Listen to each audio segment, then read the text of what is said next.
Even if the Boston Bruins are improved this season, which I do expect them to be, the Atlantic Division is so difficult and it's going to be a real challenge to rise in the standings.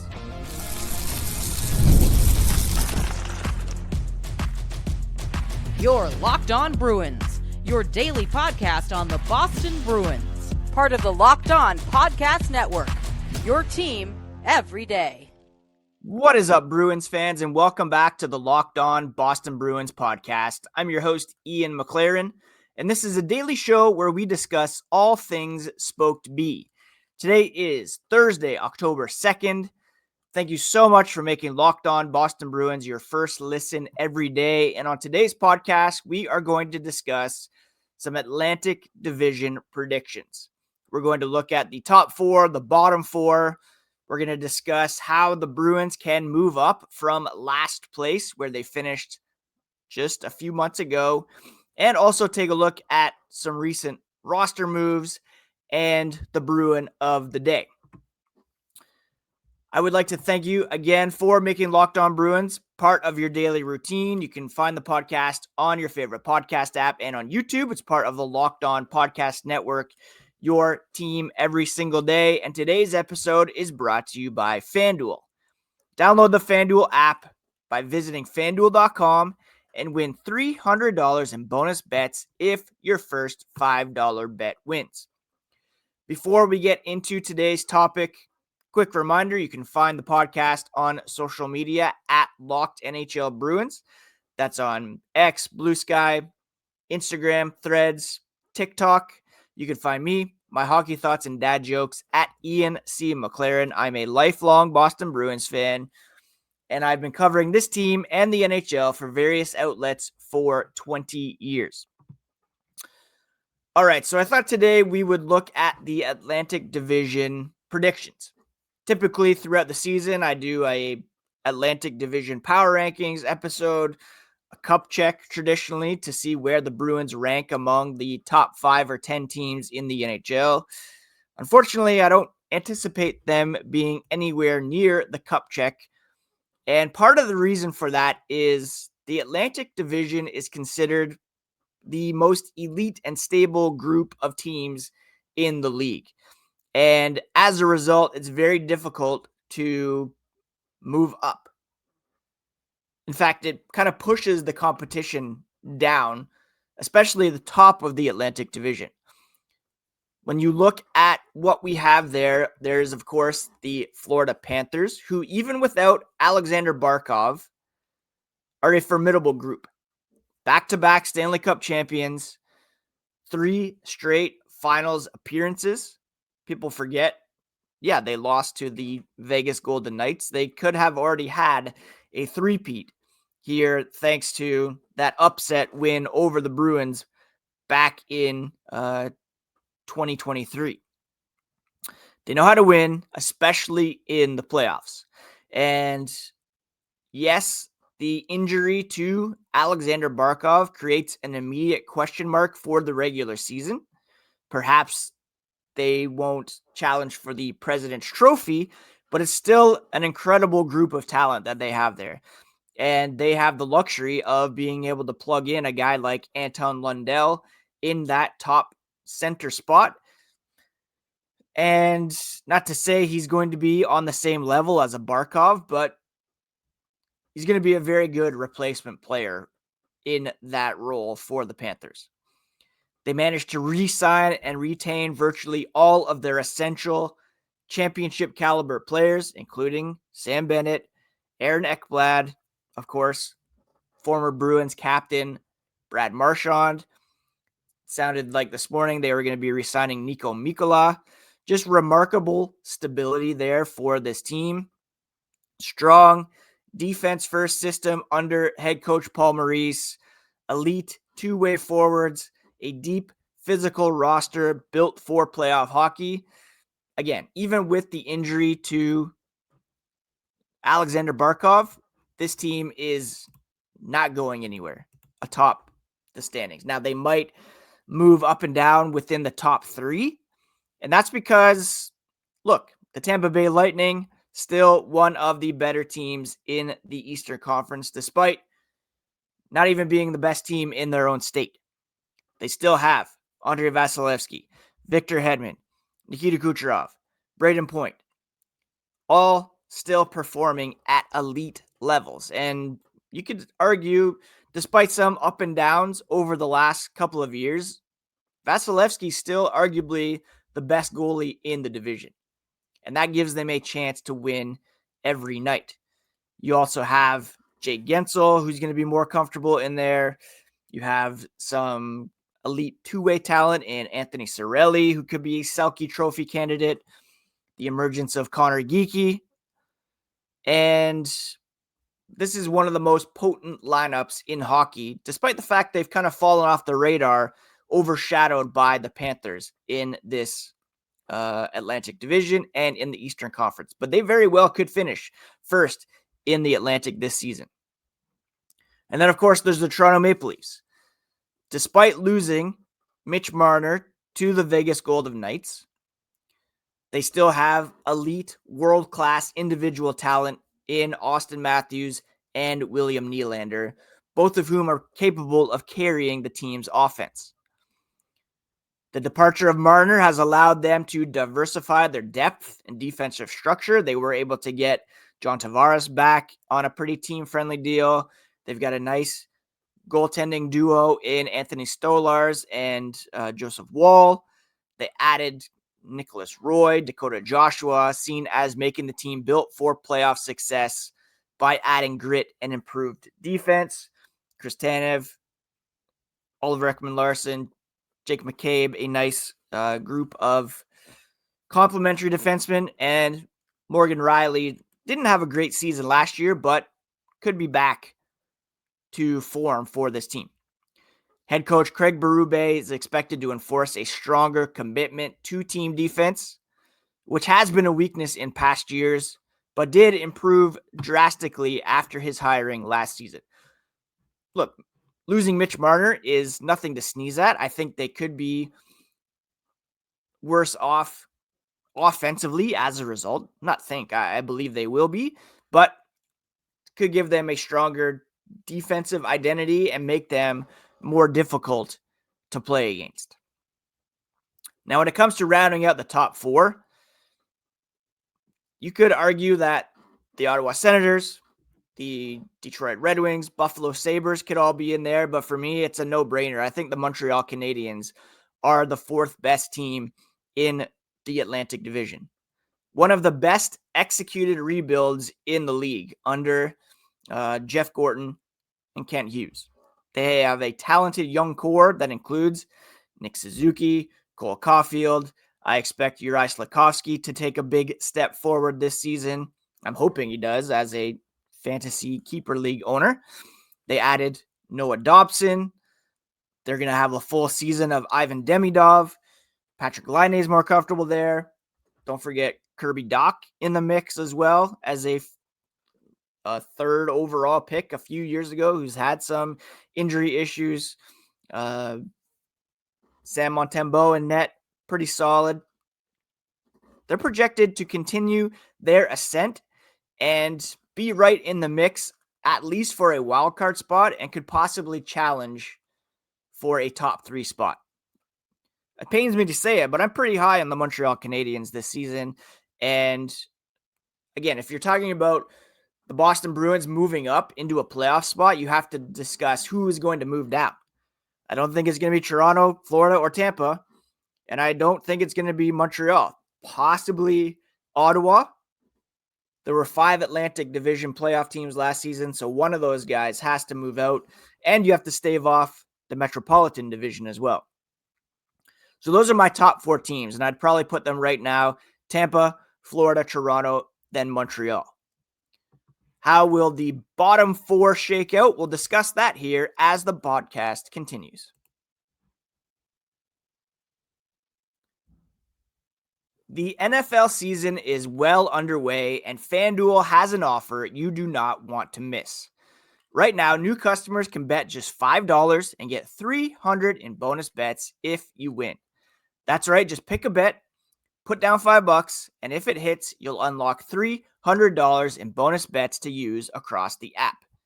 People love how FanDuel gives them so many ways to play. You can build parlays, try player props, even follow the live lines during games. It makes football even more exciting when you've got a little something riding on the action. And whether you're a casual fan or just love diving into the stats, FanDuel makes the game day experience so much better. So really, what are you waiting for? Visit FanDuel.com to download the FanDuel app today to get started. Again, put down a $5 bet, and if it hits, you'll get $300 in bonus bets to use across the FanDuel app. Visit FanDuel.com to download it today.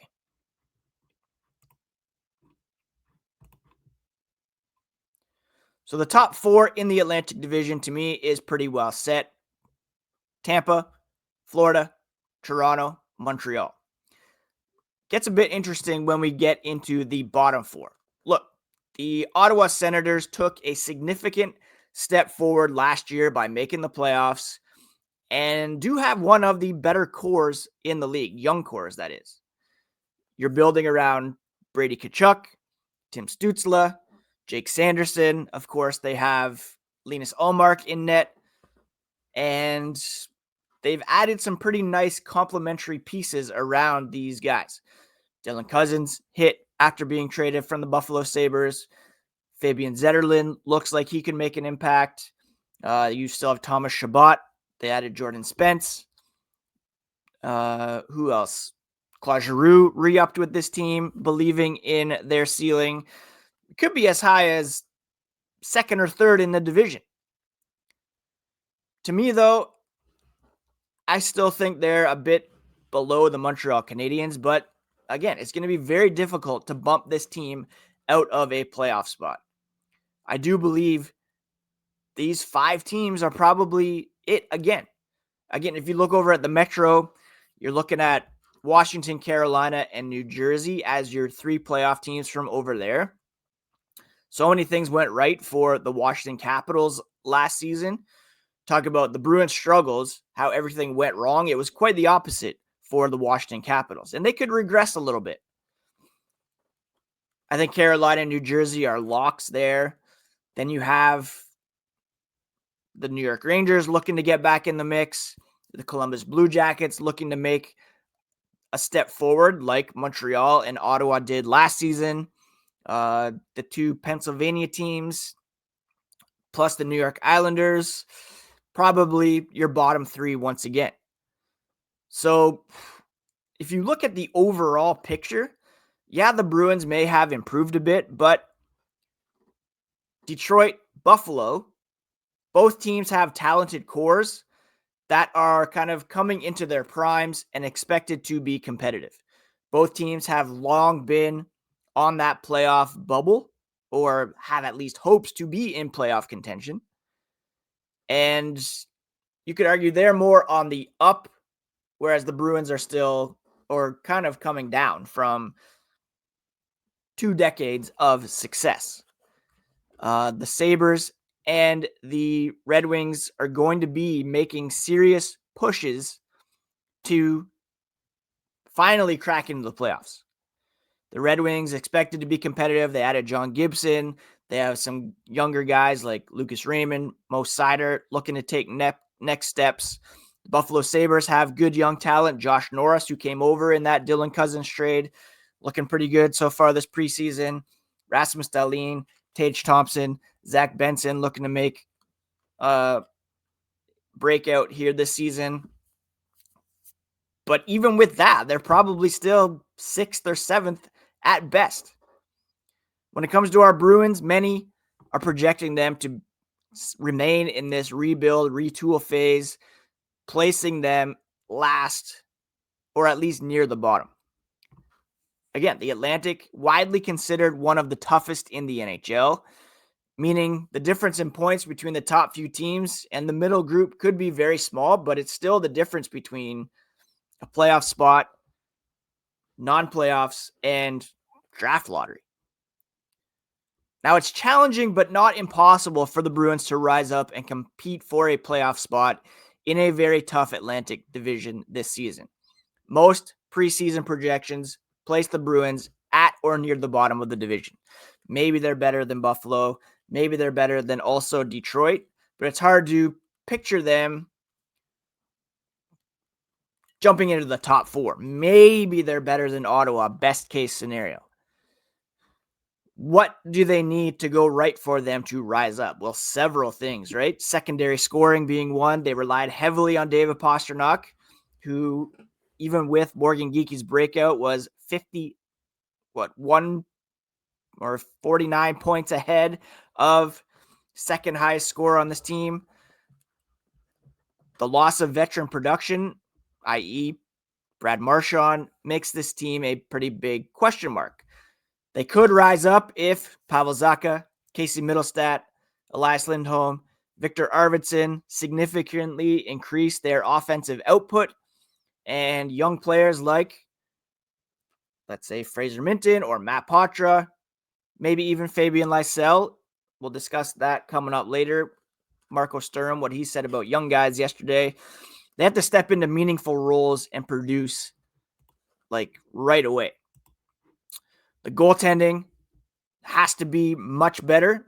Jeremy Swayman had a down year last season after a very successful start to his career and will be expected to carry a heavy load. He needs to bounce back to his elite form. His early career numbers, like around a 910 save percentage, even if they can get 900, 905 save percentage, be a great improvement. Single most important factor, I believe, as the team will need Vezina caliber goaltending to win some low scoring games if they're not able to produce offensively. Team struggled defensively last year on the penalty kill, especially. They lost veteran defenseman Brandon Carlo, who was a steadying force back there. And injuries to Hampus Lindholm, Charlie McAvoy proved very costly for this team. So those two must be healthy, play like top-tier defensemen. And the defensive unit as a whole needs to be drastically improved to support a refocused defense-first system under new head coach Marco Sturm. Again, the Atlantic is stacked with the Panthers, Lightning, Maple Leafs expected to be not just playoff teams, but Stanley Cup contenders. Senators, Canadians really improving. And the Bruins need at least 2 of those expected playoff teams in the Atlantic to significantly underperform their projections. So a rise for the Bruins this season would require a near perfect storm of bounce back from Jeremy Swayman, continued elite play from David Pastrnak, a return to form from Charlie McAvoy, significant overperformance from new and young players to replace the lost veteran leadership and scoring depth. Most analysts believe a playoff spot in the division is an unlikely best case scenario. Look, they have undergone a pretty big roster reset, so we don't really know what this team is going to be. Marchand's gone. Charlie Coyle's gone. Trent Frederick. Carlo. Gutted the veteran core and some of that secondary scoring depth. The offense is heavily reliant on David Pasternak's production, and Morgan Geekie could regress a bit. This team already finished very low in goals scored last season, especially with a pretty bad power play. Even if the Bruins are decent, the Atlantic is arguably the toughest division in the NHL, which makes it extremely difficult for a retooling team to climb into a playoff spot. Sturm tasked with establishing a new identity after the departures of the past few seasons, adding an element of organizational uncertainty. We just don't know what this team is going to be this season because compared to opening night last year, it's like half the roster is different. And so many things went wrong for this team last season. So many things have to go right. And yeah, it's dependent on other teams meeting or not meeting expectations. But for the Bruins to jump over at least 3 teams, it's going to be very tough, especially with the Sabres and Red Wings being kind of done with underachieving. And the pressure is going to be really on them. Is there that pressure in Boston? Yes, the expectations are always high. But would anybody be mad if they dropped out again and were front runners for Gavin McKenna? I don't know. I don't think so. It could be acceptable for at least one more year. Now, I touched on some of the younger guys needing to step up. Marco Sturm had some interesting things to say about that. They also made one interesting roster decision. We'll touch on some news and notes regarding our Boston Bruins here as the podcast continues.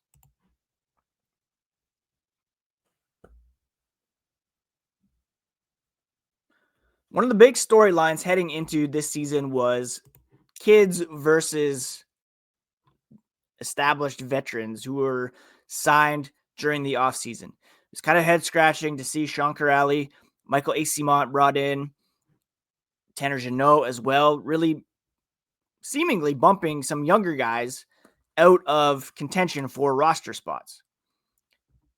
And really, some of these guys haven't exactly proven that they do not belong back down in Providence. Matt Poitras hasn't had the same impact that he did a couple years ago. 0 points in 3 preseason games. Fabian Lysell, seemingly on the outside looking in after a few preseason games, relegated to the Group B crop of skaters last week. Fraser Minton has probably been the best of the three. All three are waiver exempt. I've said this over and over. They can be sent to Providence without having to go through waivers. Minton doesn't have any points, but he does have 9 hits, 4 blocks, winning some faceoffs, and he looks like a pretty steady two-way center with room to grow offensively. Could make him an appealing option for third-line center. But if Zacha or Middlestat, and Sturm has said this, he wants to see them both playing center, then that could complicate things. Sturm said most of the young guys have played a few games. They're probably going to get another crack at it, maybe next game, which is, I believe, tonight against the New York Rangers. Let me verify that on my calendar, and that is correct. No, the Bruins are going to be in Washington tonight. So he said they're going to have to see more if they want to make the team. Not to put any pressure on anybody, he said this is the NHL. They all did okay. But those young guys have got to do special things to make the team. And there's some young kids. They just got to do more. Got to give Sturm a reason to put them on the team. And hopefully they do that in those games coming up. 2 games remaining on the preseason schedule. You probably expect the final game to be a more opening night resemblant team. So tonight could be the last chance for some of these guys to showcase things. Now, you can debate whether this is the right philosophy.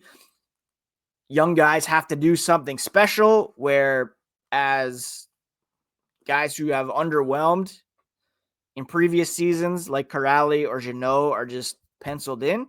Like, why don't they have to do something special in order to show that they should be on the opening night roster? Why not allow these younger guys opportunities to bloom?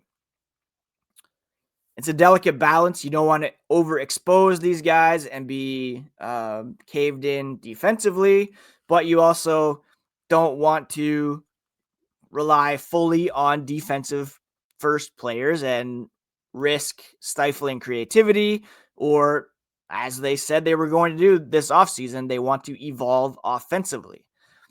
So hopefully one of these guys steps up tonight and proves that they do belong, because there are some big decisions looming. The Bruins haven't really made any significant cuts yet to the training camp squad. They did put Billy Sweezy on waivers yesterday. He's today's Bruin of the day as a result. Look, the Bruin of the day isn't always going to be necessarily most positive thing. It's just someone who's noteworthy. And he's noteworthy because he's the only player who's been put on waivers as of yet. 64 games with Providence last season, 1 goal, 9 assists, 67 penalty minutes. He is a undrafted free agent acquisition who went to Yale University, played 9 games for the Columbus Blue Jackets, and had 1 assist in those 9 games at the NHL level. We wish him the best. Hope he does well in Providence this season if he is not claimed. But it demonstrates Boston's reluctance yet to make those big decisions. Exposing Sweezy, not much risk there. Even if he is claimed, then they still have organizational depth to withstand that. They're going to have to make decisions on whether or not they want to send their waiver-exempt guys down, i.e. Minten, Patra, Lysell. If they want to expose some other guys who are not waiver-exempt, like an Alex Steves, like a Matej Blumel, like Marat Husnudinov, John Beecher, some other guys like perhaps Georgi Merkulov. He's now no longer waiver exempt. So to make these significant cuts, you're going to have to expose these guys on waivers in order to try to send them down. Sean Kuraly, Marcus Stelic, Michael Eyssimont, Husnudinov, Beecher, Blumel, Steves, VL. These are all guys in that boat.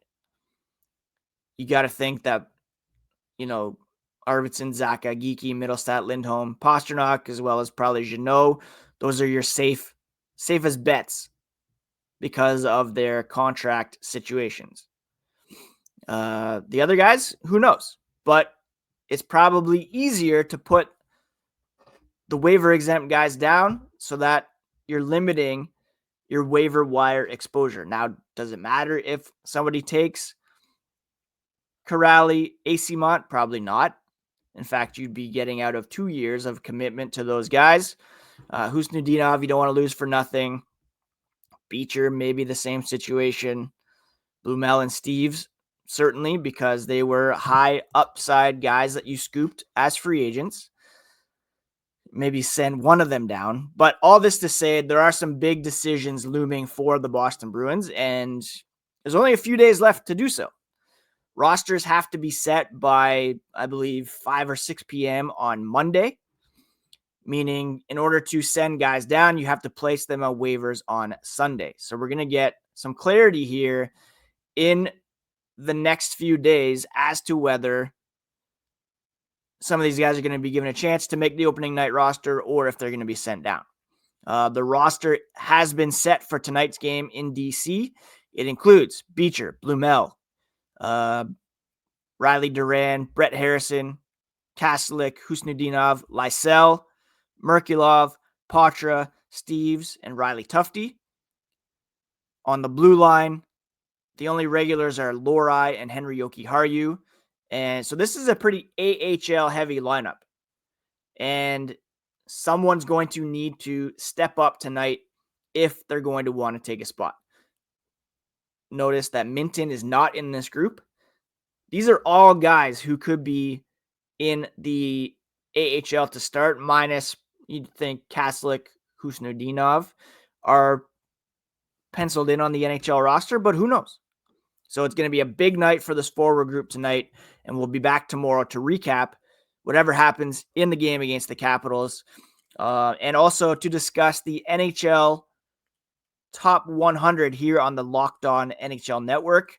Those results are dropping today, and I can tell you, I am already not pleased with where David Pastrnak ended up on this lineup. You're going to want to be subscribed to the YouTube channel. Follow on Instagram as well, because there's going to be some reaction on there today for sure.